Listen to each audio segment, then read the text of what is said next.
All right? Yep. So this is a board game about one of the most fundamental processes in cells in biology. And that is how information from DNA gets made into RNAs and then proteins. And so that's kind of the scientific basis of the game, and it's actually a more complicated process than that. For this game, we've divided that into 9 steps that start on the left side of the board and go farther and farther and farther over to the right side of the board. And the game has 2 sides. One is kind of the science side. We're not going to talk about that now. I'll show you later how the science comes into it. And the rest is, it's just a game that should be fun to play. So I'll show you how to set up the board, but just as a general principle so that you know, the idea is that each person who plays is going to get figures of a certain color like this. We have 6 different colors, so 6 people can play at the same time. If you like, you can also play with just 2 people. You can play with 3, 4, or 5. It doesn't matter. There's a rule book that goes along with the game, and you should have a look at that, because you'll see that if 2 people play, I think you get 5 pieces. You start with 5 pieces of each color. And if 6 people play, you only have 2. Okay, so for the purpose of demonstration, I'm going to start really simply, and we're going to have just a couple of players and 2 pieces just to show. So the idea is that the pieces are going to start here. They're going to get onto the board, and you'll notice that there are these 9 paths that represent 9 steps in this process of gene expression. And your goal is going to be to move onto the board, and then to move through each of the paths as far as you can, and ultimately you want to get off the board in number 10. And whoever gets their pieces off the board first, all of their pieces off the board, that's when the game is just about to end. And so a couple of things. One is, once you're on the board, you never leave. So nobody's going to kick you off. Another thing is, once you're on the board, you always follow, you'll notice that the paths are connected by these black lines, and each path has different shapes on it. Once you get on the board, you're going to stay on the shape that you're on and follow it as far as you can on that move. Yeah. And until you get somewhere where you can't move any farther. And then what will happen during the game is you'll have to change shapes. And there's a way to change shapes, and there's a way to move between the paths, and so on and so on. So again, basically, just remember that once you're on the board, you stay on the board, you won't get knocked off or pushed out of the way. And your goal is to move along the shape as far as you can, and ultimately get to a place where you can leave the board. And if you get to this 10th row here, you've made a protein, and you've made it all the way through the game. Okay, so what I'm going to do now, the trick is that there's rules. This moving between levels is the last thing that happens during your move. So if there's 6 people playing the game, each of them gets a turn. Each of them will follow a few steps, and then at the very end of their move, if they can, they will move their figure as far as they can. Up until that point, everything that happens is getting the board ready so that you can make that move. Okay?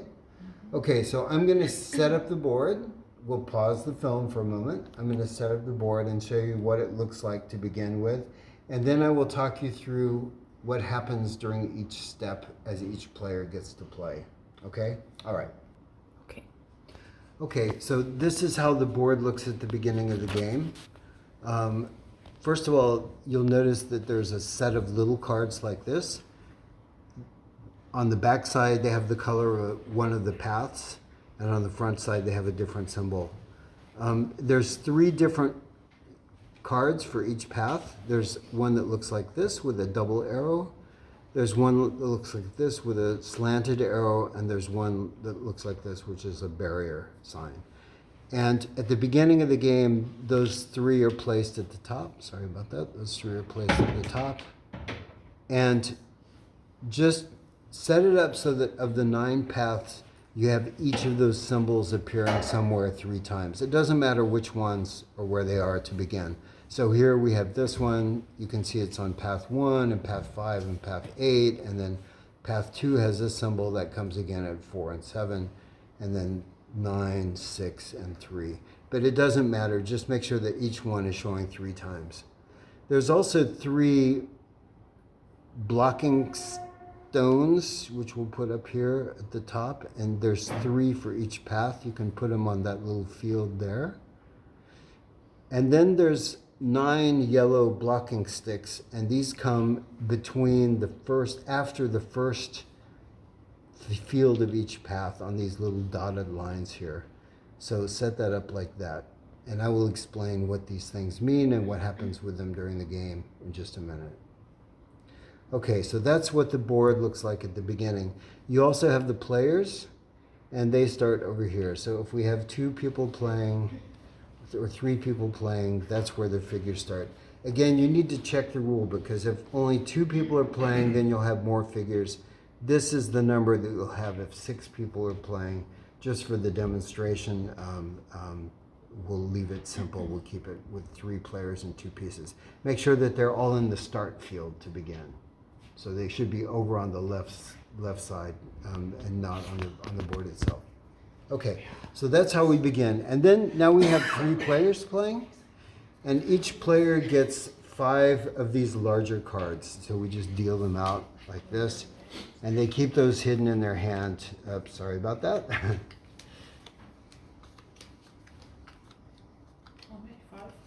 5. Okay. And the other thing that you should know is there's this blocking square, which will keep handy because we'll need that later. Okay? So we have 3 players. Each of them gets 5 cards. And this is the stack. Sometimes you'll draw from that stack. Okay, good. You can stop. So the goal of the game is going to be to get your player, first of all, onto the board, and then to move as far as you can. And again, the moving part, getting onto the board is something that will happen right away.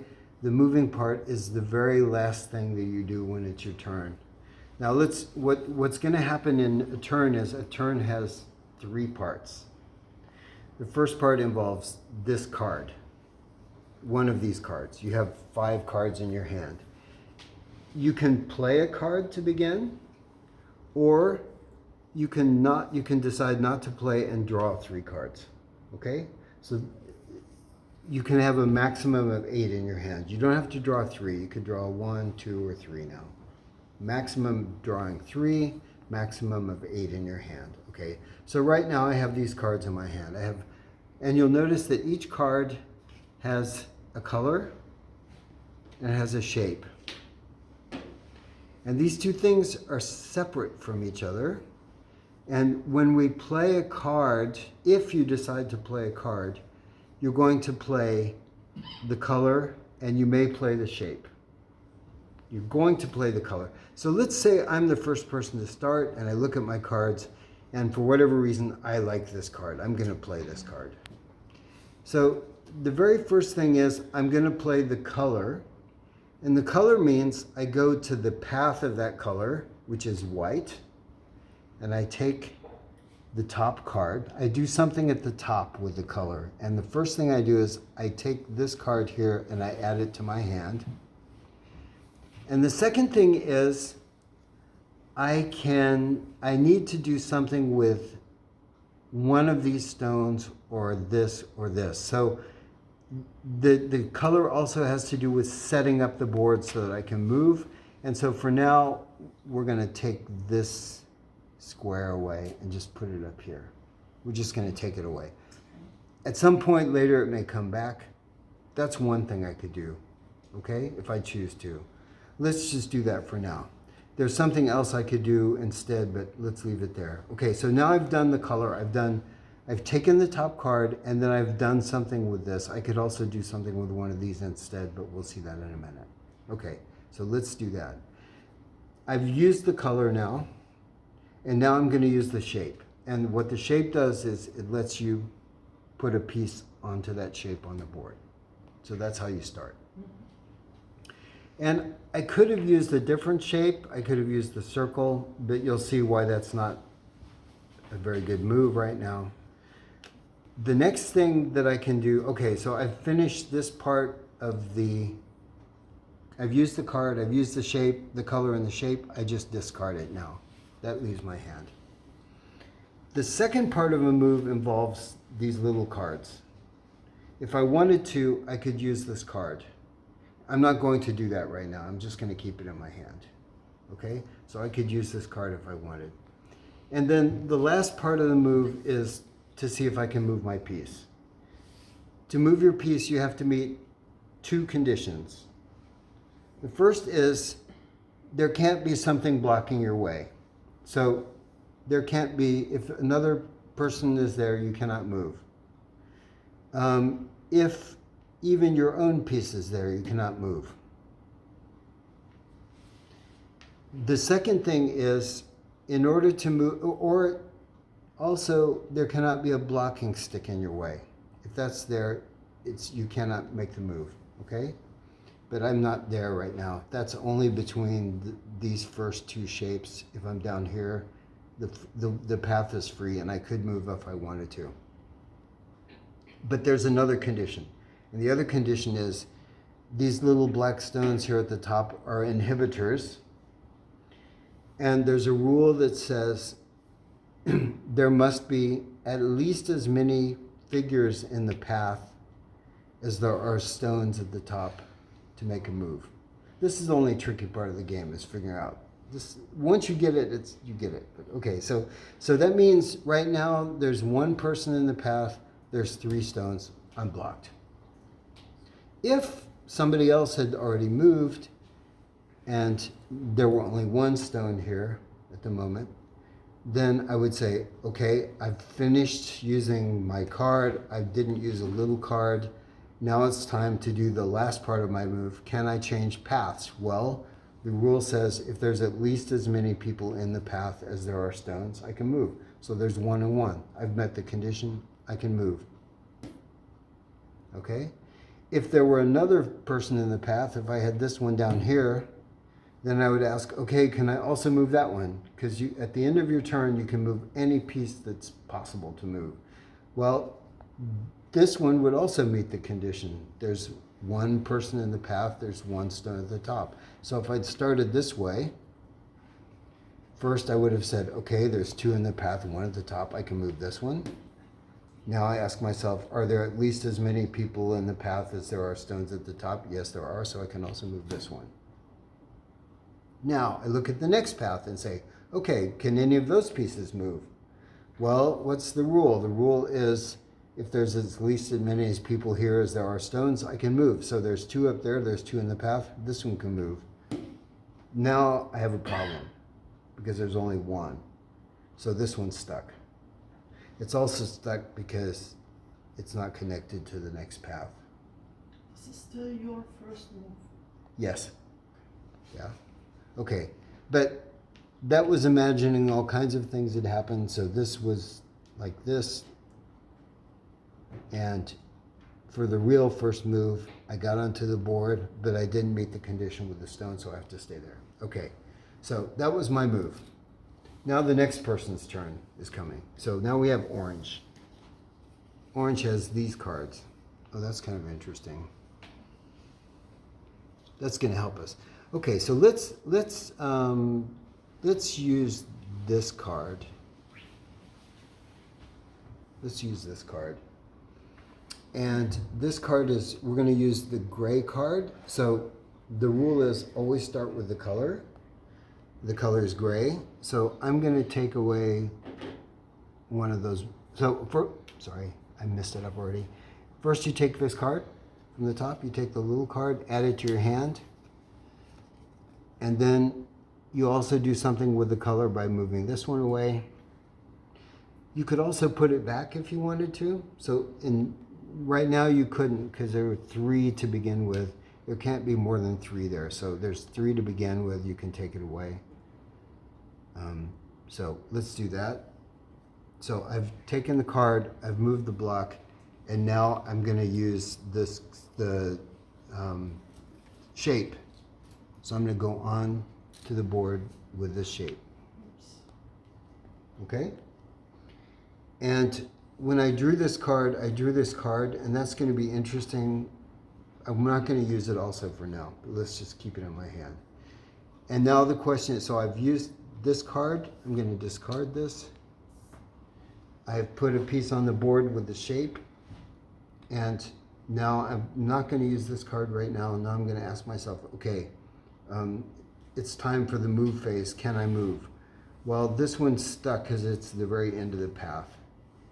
Normally, if it were here, it could move because there are 2 in the path and 2 stones at the top, but it can't move to the next level because there's no line connecting it to the next level.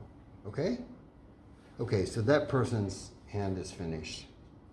Let's see what blue's come up with now. Blue has these cards. Okay, so blue has to ask, do I want to move? Do I want to use one of these cards? I'm sure that I will because I want to get on the board. And I need to see, so I could not use a circle to get onto the board because that place is occupied. You can never move to a place that's occupied. This one, this shape is still open, so I'm going to actually end up using this shape, this card. So let's use this card. I start with the color, and the color says take this card here. And I also want to do something up here. I can remove one of these if I want. I could also take away this or this on either side of the path. Okay? And that might be helpful later because that would remove a barrier. Let's say just for fun that I take this one away. When the yellow blocks go, they never come back. So that one's gone for now. Okay? All right, so I've taken the card, I have it here. I've done something with the shape at the top, the blocking sticks at the block. And now I'm going to say, okay, I want to get onto the board. And I'm going to get onto the board by coming to this place here. Okay? So I've used the color and I've used the shape. That one goes away.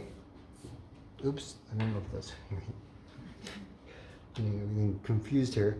Okay, so now the question is, do I want to use this card? So the little cards allow you, they're cards that you can use to improve your position on the board, okay? So you'll notice this one has a little arrow like this. And this means this arrow lets you jump to the next level. This one here. It's slanted to show, okay, where I am, I can go to the next level. So if I play this card, I can immediately go to the next level. I don't have to wait until the end of my turn. So let's do that. Let's play that card. And then it gets discarded also. Okay? So I've used the big card, I've used the little card, and now I'm at the end of the turn, which is the question, can I move any of my figures to the next path? Well, I don't have any in the first row. In the second row, I have one, but the rule says there has to be at least as many in the path as up there. There's not. So that one's stuck for now. Okay, good. All right, so that person's turn is over. Now we go back to the first player. And the first player is gonna look at the cards. So they have this one and this one and this one and this one. And so let's use, I don't want to use that one. Let's use this one. But that's bad. Let's use this one. Okay, so we're going to use this card, and we're going to start with the color. So we take this piece here, put it in my hand, and then I need to adjust something at the top. Let's take one of these away. I could also have removed this if I wanted to.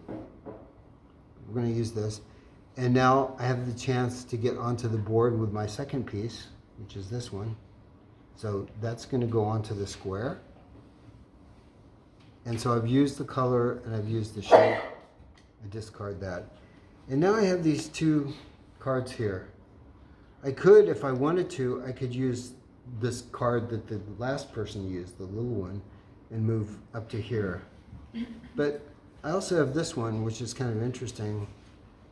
This card can also be used, and this one has an arrow like this, which means you can move in the path to another shape if you'd like.